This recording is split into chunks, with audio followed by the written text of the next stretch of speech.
Welcome. I'm E.G. Marshall. It was Oscar Wilde who wrote, in a surprisingly gentle and almost naive tone, "Death must be so beautiful, to lie and listen to silence, to have no yesterday and no tomorrow, to forget time, to forgive life, to stay at peace. The trouble is, not all the dead will stay quietly asleep. That's why we have ghost stories." Frightened to death? More than that.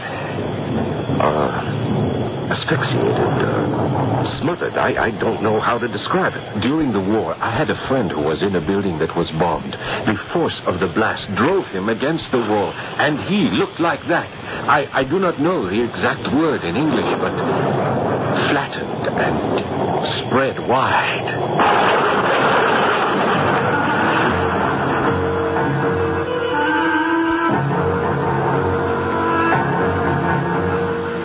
Our mystery drama, The Ghostly Private Eye, was written especially for the Mystery Theater by Ian Martin and stars It is sponsored in part by Buick Motor Division.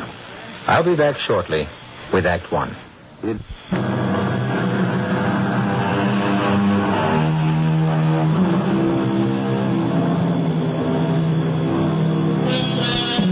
Whenever the argument about the oldest of professions arises, along with the prostitute, the actor, the moneylender, and others, certainly we must include that of the private eye. Sometimes honorable beyond belief, as in the case of Cain and Abel, when Jehovah himself solved the murder. Many more times, not the most prized member of society, still a figure to be reckoned with. Of all the modern ones, no one is more special than the parapsychologist, the man who deals in the explanation of that vast middle world of clairvoyance, extrasensory perception, and psychic phenomena. The explainer of the inexplicable, such a man as the singular Mr. Flaxman Lowe. Hello?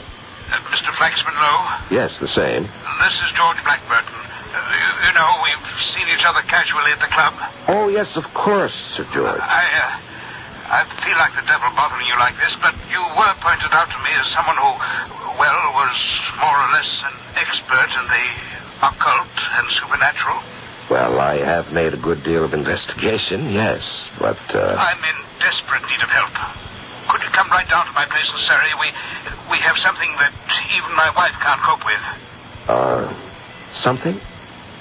Perhaps it's an old curse. I don't know, but there is a thing that is trying to crowd us out of the house that you can actually taste and smell. Disgusting and terrifying. I need help. Well, I don't know about immediately. I'm expecting a guest from France whom I must pick up shortly. By all means, bring him with you. Let him be our guest, too, for the weekend. If you don't help us, I'm afraid I'll go stark staring mad. Oh, very well. I think it might be arranged. Monsieur Lowe, I recognize you from your photograph. Oh, my dear boy, you must be Professor Jean Thierry. I am. Well, you look young enough to be my son, and with such a formidable academic background. As I come to meet you, I am a child at the feet of the master. Now you make me feel like the all-wise spirit. Well, are you not the king of ghost killers, the master of the spirit world? Oh, scarcely. I'm a child in the wilderness of the afterworld.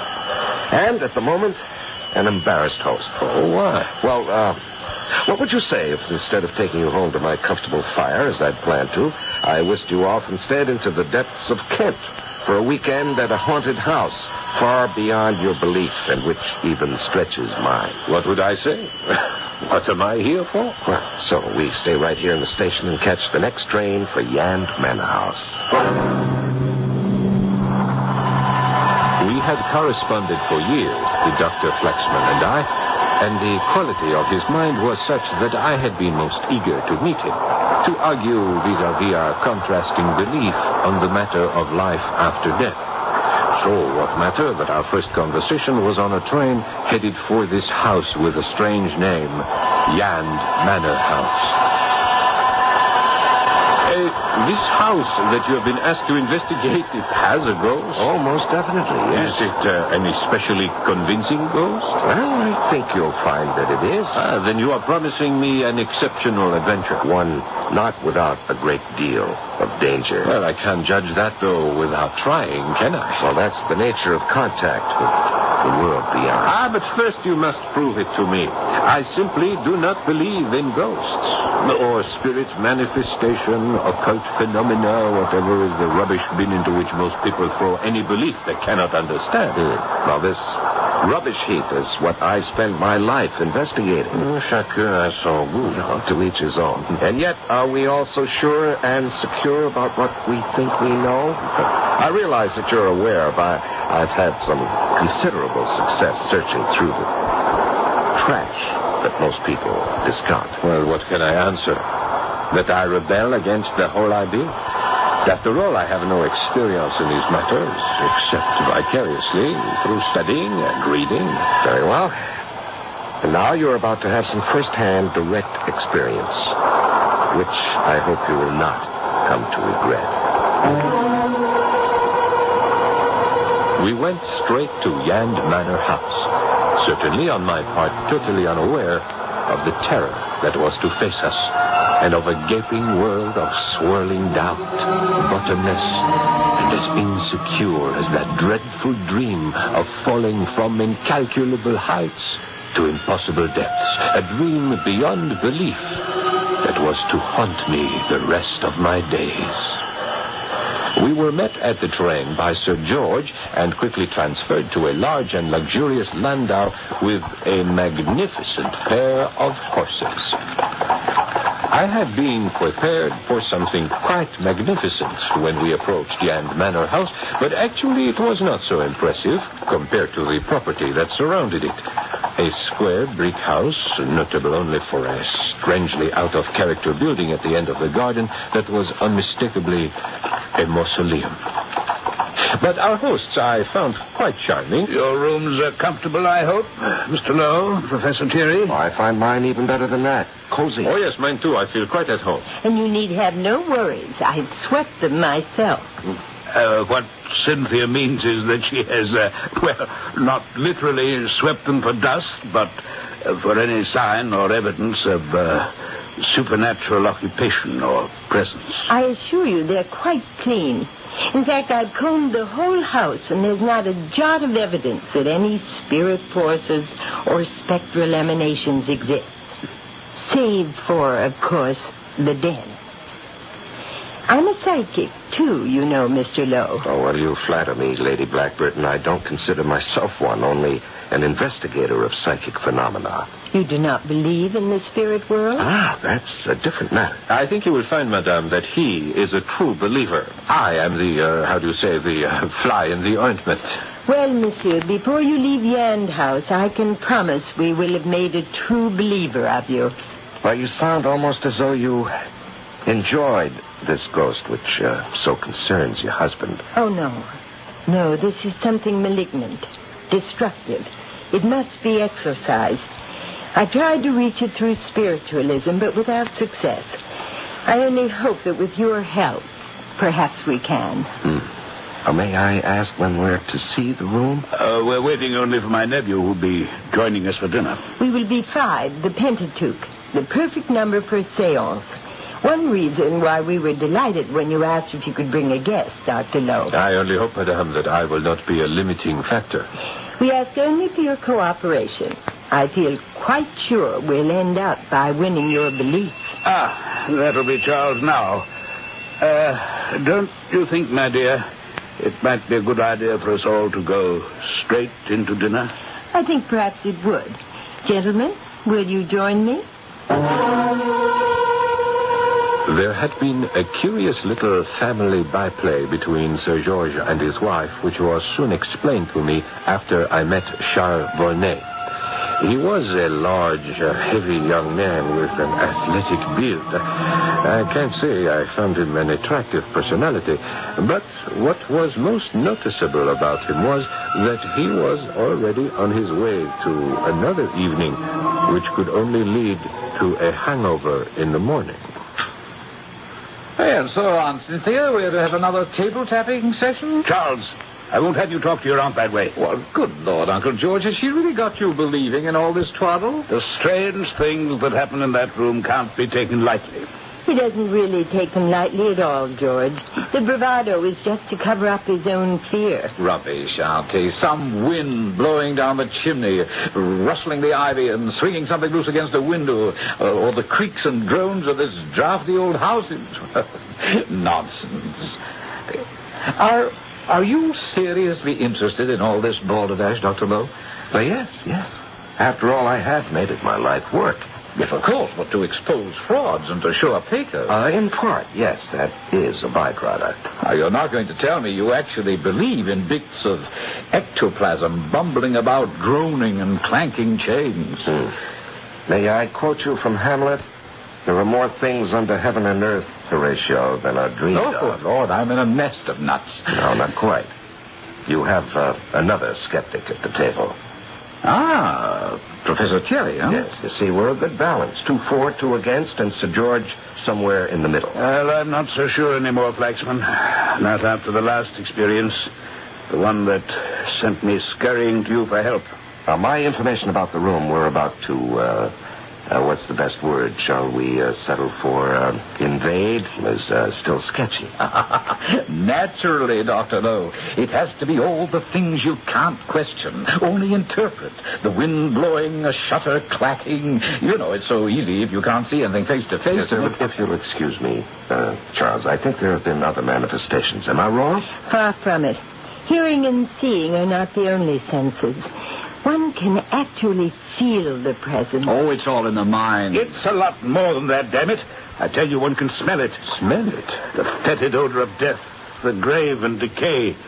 It's not only smell, but taste. It runs true to form. After a certain hour, none of us will be able to remain in the room. Why? Because, my dear nephew, we shall be crowded out. But why would this presence, or whatever it is, want to, your strange phrase, crowd anyone out? It's an experience one can't describe, that one has to live, Professor Thierry. As if, somewhere in one's daily life, one closed one's eyes for a second and suddenly realized he was standing at the verge of a gaping hole that plunged into such terrifying darkness and eternal damnation that a bile of terror rises in the throat and threatens to suffocate you. There's an enemy in that room at such times who presses against you so massively that you feel as if you're being trampled under a multitude, helpless against a torrent. A stifling, a force that you must move from or be smothered to death. Oh, forgive me. This is not exactly after-dinner conversation, but it is a reality in George's and my life that we must face or run from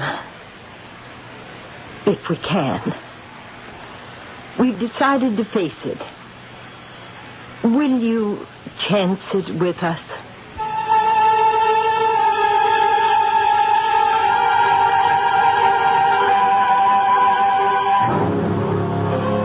We have gotten ourselves involved in something this time around, haven't we?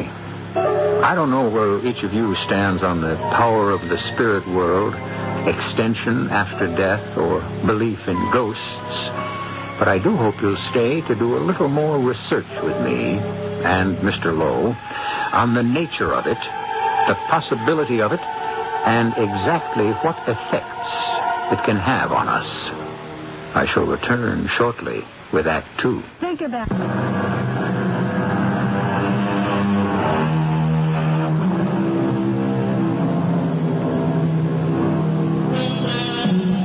5 people sit in the shadow of the great carved chimney piece which rises above the mantel to the high ceiling. About a dark table of fumed oak, They hold hands. 4 of them watched Cynthia go into trance and wait for the manifestations from beyond. The room is dark and brooding enough to raise Satan himself. The lamps smoke and cloud the atmosphere, as if the air pressure is heavy beyond nature.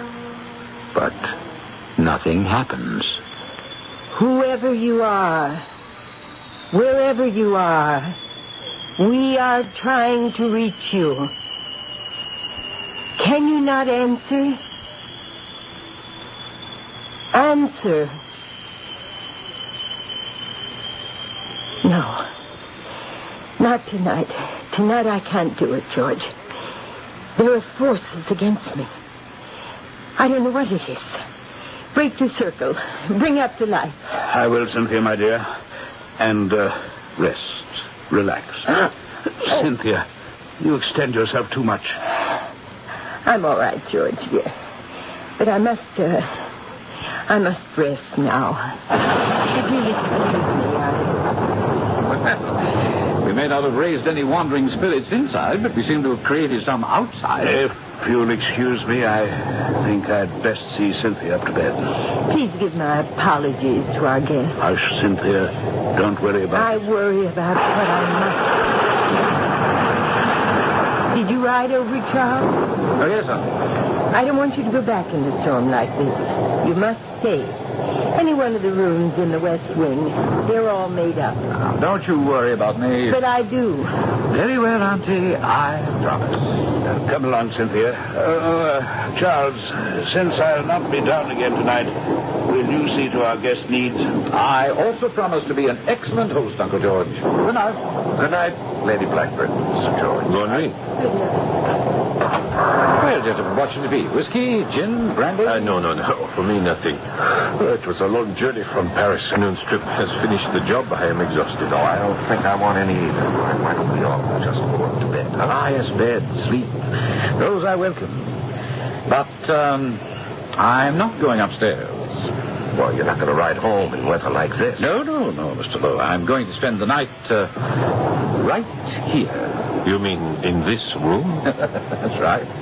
Either I will sleep the sleep of the unrighteous, or if I'm wrong and my aunt's right, I'll have some company.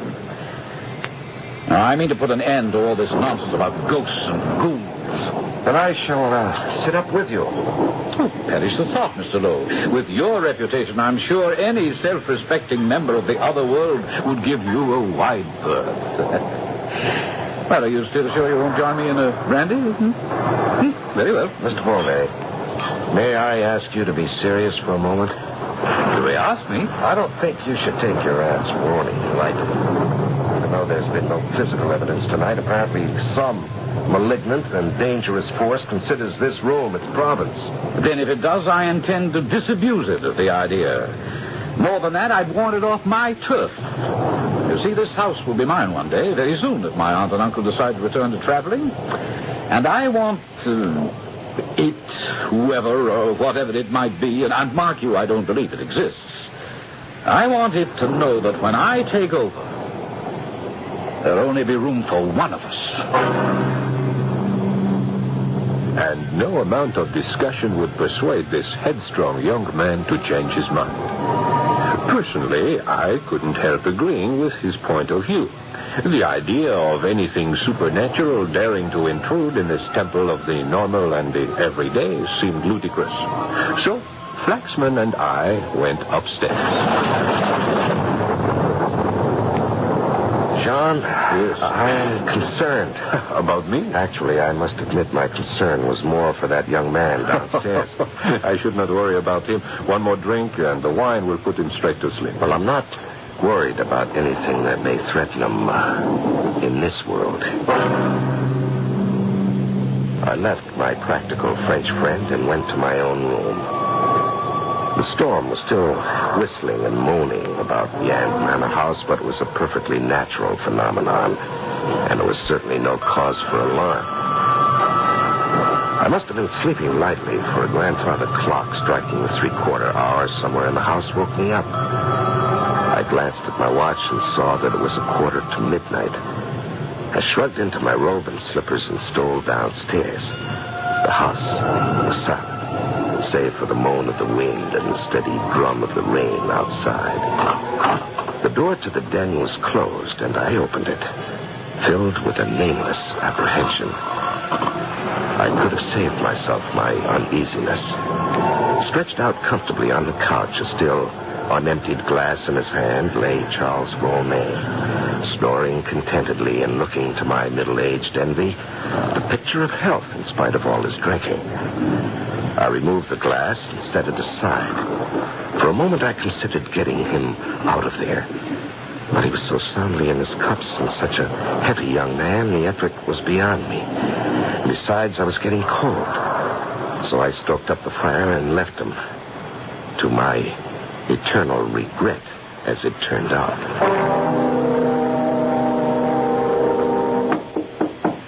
Dr. Lowe.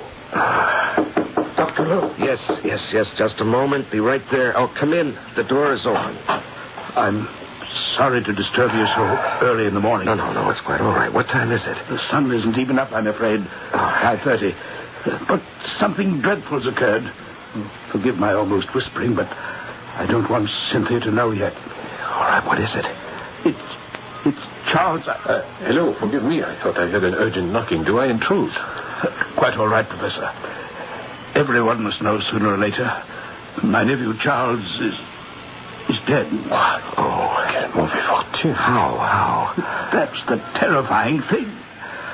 I want you to come and see for yourself and answer me that question. I followed Dr. Lowe and Sir George downstairs to that terrible room. Except that the fire had burned out, it looked much as it did when we all had left the night before. Except for Charles Volney. If I can refer to the caricature of him that we saw. He was braced in the corner between the window recess and where the chimney jutted out, as if he had tried to escape and been glued there by some giant force that literally crushed him. His face was suffused with blood, his eyes starting from his head. He was quite dead. He must have been dead for several hours. What do you think, Dr. Lowe? Frightened to death? No, more than that. He was smothered, asphyxiated. I don't quite know how to describe it. Pressed to death almost. Yes, once during the war I had a friend in a building that was bombed. He was not injured directly. Only the force of the blast within a confined space drove him against the wall and somehow flattened him. He was spread wide. Good Lord. It's not natural. No, my friend Sir George, it is, I'm afraid, supernatural. Yes, he should have listened to your wife, and I should have listened to my own misgivings. Alas, I feel at fault there. No, John. I came down last night again, just before midnight. He'd passed out on the couch, and I couldn't move him. It's no one's fault but mine.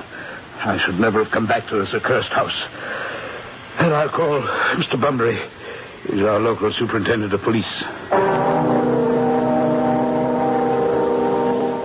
So, I'll save you for the last, Mr. Lowe, knowing your reputation and all. I don't know whether that's a plus or a minus. Oh, now, sir, plus, of course. Not that I understand some of your investigations, but you stand very high at Scotland Yard, very high. Thank you. Now, I've checked out the servants, and they can all alibi each other for one reason or another. On the other hand, I can't seriously imagine a suspect among all of you in the main house here, even admitting that Sir George, and particularly his lady, are a bit of a rumgo, both of them. Oh, but particularly her. Are you referring to her belief in spiritualism, Superintendent? That'd be it, sir. And then, a couple of things Sir George told me. Oh, may I ask what? Oh, my intention is to tell you. That's why I brought it up. First off, he said he came down here by candlelight and found the deceased. But before he did, passing the mantelpiece, the candle went out, just as something like, well, in his own words, something spectral brushed across my cheek, and I saw in front of my face 2 barred eyes looking at me. Barred eyes. Now, what does that mean? Oh, that's exactly what I asked, sir. And he replied, eyes that looked at me as though through the bars of a cage. And then I was conscious of a strange flat taste in my mouth and the odor of damp and decay. And I lit the candle and saw poor Charles. Now, what do you make of that, sir? Well, you've seen the corpse. What do you make of it, Superintendent? Oh, I don't, sir. That's why I'm asking you. You don't believe in ghosts, I take it. Well, I haven't. I know you've been in on many investigations, however, where it seemed to be something like that, only, wasn't. Well, can you think of any other explanation for this death? Meaning that you think it was something, supernatural? Well, I don't see any other explanation for the moment. Oh, I wouldn't think that would quite satisfy my superiors. I mean, it's quite clear the chap couldn't have killed himself, you see. So someone else has to be guilty. And I hope for everyone's sake we can find out just who. It was sheer inadvertence that I happened to be in the solarium right off the porch where this interview took place. Or was it? Because as soon as it was over and the sergeant had left, Flaxman came out to join me. I am still in the dark. Well, as we may very well find ourselves tonight. Aha, where? In the room where Charles died. I intend to spend a night there as he did. Do you want to share my vigil against the total powers of darkness?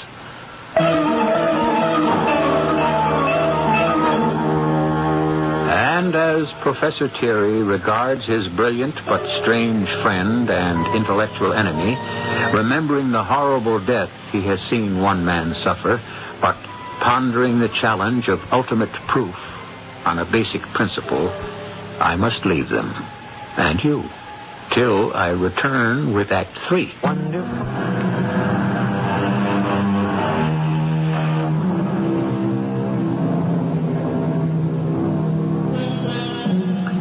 It has been a long and difficult day at Yand Manor House. The comings and goings, police, photographers, inevitably the newspapers.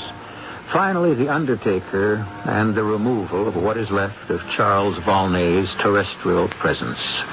Sir George and his wife have naturally been totally involved in this, and it is not until evening that their guests, who have tactfully tried to stay out from underfoot, have been able to exchange more than a few words with either of them. Now, Mrs. Blackburton has at last been able to find a moment alone with Flaxman Lowe, walking in the garden. It's all my fault, you see. No, I don't see. I was the one who talked George into coming back to Yand Manor after all these years. Oh, Lady Blackburton has a bench right here. Would you like to sit down? Oh, beside the mausoleum? Why not? It's strangely appropriate. Why? What is this building? Well, that's part of it all. Yand Manor has been in George's family since a sort of granduncle willed it to his grandfather, with a specific reservation. And that was? That in perpetuity, till the last of the Blackburton heirs, Yand House must remain in the family's hands. And that if the family didn't occupy it, it couldn't be rented. Well, now, I doubt if that would hold up in any legal court. Possibly not, but beyond that, there was the curse. The curse? That anyone who broke the promise or the letter of it would die a horrible death. Oh, I see. And, Sir George believed this? George is such a decent man, Dr. Lowe. It wouldn't have had to go that far. He would have just lived up to a family promise as his father and he had in their own way and kept Yand House without living in it. But you see, I was the one who forced the issue. Oh, you decided that as long as you were back in England, it was silly not to live in a house you already owned. Yes.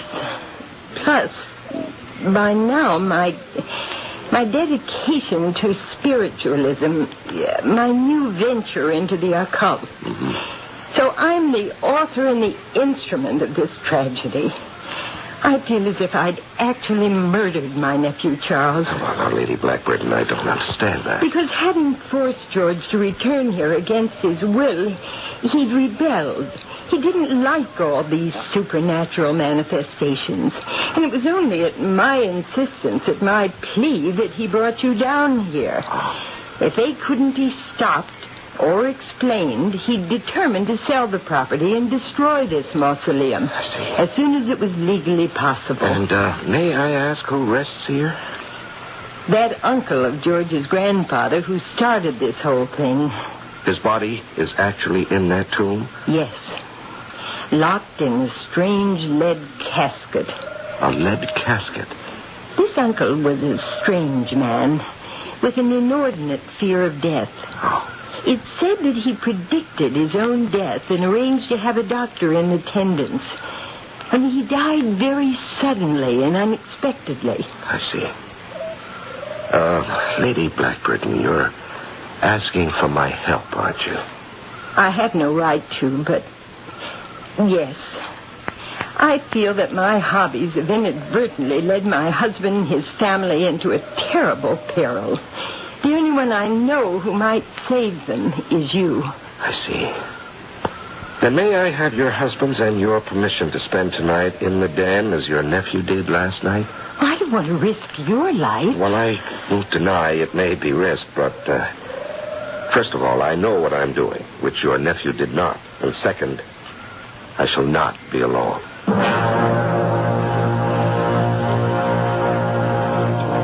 And so it was we came to that fateful night.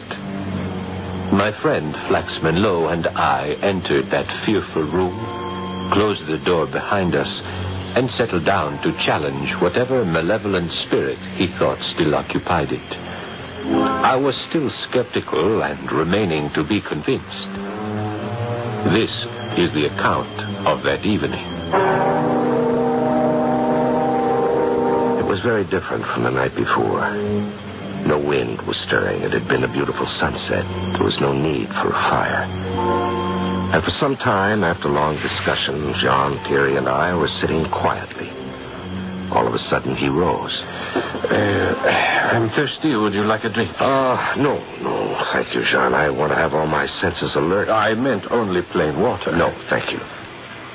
Oh, what an abominable taste. What, the water? No, I haven't touched it yet. It is as if some horrible fly has flown into my mouth. It is disgusting. Yes, like a fungus growth. Yes, repulsive like that. Yeah, I ask only because I feel the same. Well, I think you're about to be convinced. You don't mean that. Why did you put out the lamp? I didn't. Light the candle beside you on the table. Very well. Tonnerre, give me your matches, Dr. Lowe. Mine are damp. Where are you? I'm here. Oh, it is as dark as Egypt. I am coming. It is so hard to get along. Hard to get along? Yes, I am unable to move.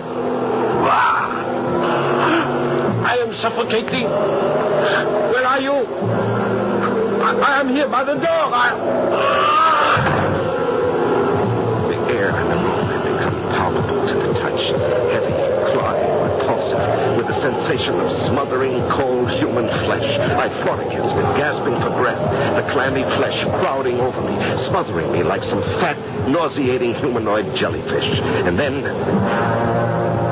across my cheek, there was a stinging, reeking pain. With my last strength, I fled the terror. There was a crash of glass, a wild rush of air, and I knew no more. When I came to, I saw the dawn was breaking to the east, and I was lying on the lawn of Yand Manor House. Above me was a shattered lattice window swinging in the wind, and clutched in my hand was something dark in color, slender and twisted. It might have been the skin of an adder, a piece of bark rolling itself up like a parchment scroll, or the desiccated claw of some unimaginable beast from hell. I hurried into the house, barely conscious of the smarting pain in my left cheek, fearful only for my friend Jean. I found him unconscious just outside the door to that baleful room, but thank God, alive. Yes, just take it easy, Jean. All right, now, can you stand? Are you all right? Yes. Huh? I think so. All right. You have a bruise on your forehead. Are you dizzy? No, not anymore. What happened to you? I don't know. I was literally crowded out of the room by that infernal thing. What was it? With its damp, swelling flesh. I was buried in that stifling pulp. It pushed and swelled against me, driving me away from you in the dark to the door. I called out, but I could hear no answer. What was that ghastly presence? Well, I think I can answer that now. It was what killed the young man, no? Yes, the very same. And I hope I can convince the inspector of that. Well, you have made a convert of me. Why not him? Well, we shall see. First of all, Sir George, the spectral hand that seemed to brush across your face as you told Superintendent Bumbry. Yes? You were by the fireplace at the time, passing the ornamental foremantle that rises above it. Yes. You see all those figures carved there, in particular the griffin, and hanging from the sharp point of its beak? These? Human hairs. Yes, human hairs, black. Now, whose would you say they were? Both Professor Thierry and myself are gray. You're light-haired, and your nephew was fair. Sir George is sandy. Now, who else frequents this room? No one, except the maid, who is also graying. But these are a woman's hair. Why? Why? Because they're long? Well, yes. Uh-huh. And this? What is that? Could I see it? Sure. A long, thin object, half brown, half yellow, and twisted like the blade of a corkscrew. I have no idea. Well, suppose I suggest it's a human nail, which time and neglect is allowed to grow to superhuman proportions. Mon Dieu, it would have to be 12 inches long. Nobody but an ancient Chinese mandarin could grow such a monstrosity. Or a corpse who refused to die.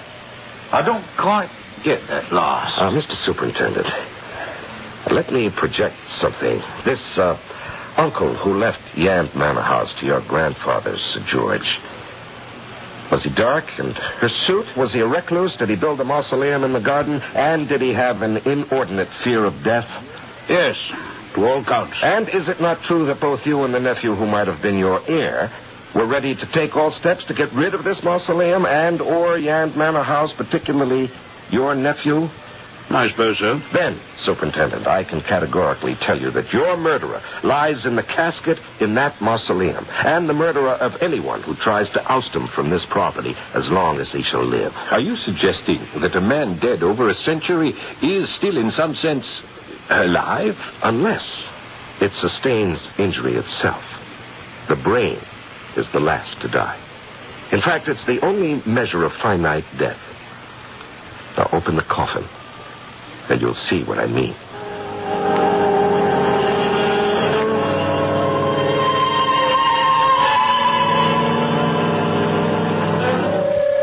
It was complicated, of course, with all the necessary red tape.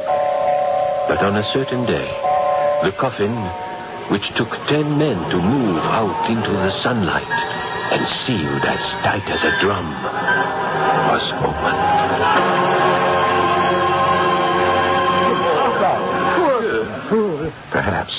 Perhaps, Lady Blackburton. But you see, the urge, the dream, the thirst for immortality persists. His own special coffin, sealed airtight, so confining that when his soul stirred beyond his finite body, he must have had an illimitable desire to expand and choke out anyone who stood in his way. But after 100 years, the flesh, the form, still undisturbed. Except for the hair and the nails and the eyelashes. Look at the length of them. All of them must have kept growing since he was locked in the coffin. Are you suggesting this man was, or is, still alive? In a sense, yes, Superintendent. You see, he seems to have mastered some ancient formula whereby the body is saved from complete disintegration. And you can see that evidence before you. So that closes your case for you, Mr. Superintendent. Now you know how young Mr. Volney met his death. And what about us, Dr. Lowe? Oh, I think you'll have little reason for fear being haunted anymore. You see, in the sunlight, the body already is beginning to disintegrate. By the end of the day, there'll be nothing left but a fleshless skeleton. How can I thank you for what you've accomplished? Now, don't thank me. It's fate. And the proper relationship of things. God and the world have a way of reestablishing those. And have I convinced you, Professor, that at least there is something beyond your pragmatic values? My dear Dr. Lowe, you have convinced me that you will add another branch to our sciences. But I must admit, you establish your facts too well for my total peace of mind.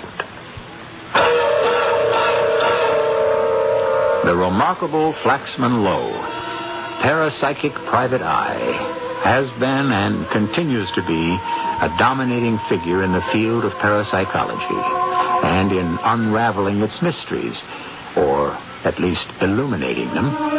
If this is a field which interests you, perhaps I shall bring you other cases in the future.